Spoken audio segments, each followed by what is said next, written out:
BNP ক্ষমতায় গেলে ১২ মাস কৃষকের মুখে হাসি থাকবে বলে জানিয়েছেন জাতীয়তাবাদী কৃষক দলের সভাপতি কৃষিবিদ হাসান জাফির তুহিন। ব্রাহ্মণবাড়িয়া নবীনগর উপজেলার শিবপুরে আয়োজিত কৃষক সমাবেশে তিনি একথা জানান।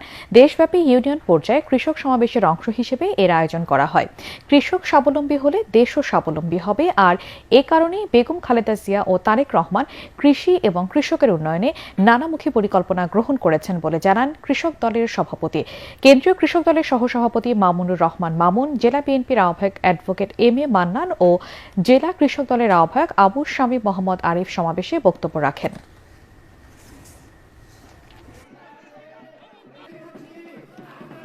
বিগত সরকার যখনই দেখেছে ভোট এসেছে, সুষ্ঠু ভোট দিলেই বিএনপি ক্ষমতা আসবে, তাই তারা দেশে সুষ্ঠু নির্বাচন দেয়নি।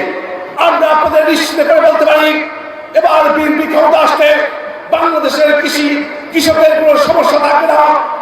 12 মাস কৃষকের মুখে হাসি থাকবে ইনশাআল্লাহ।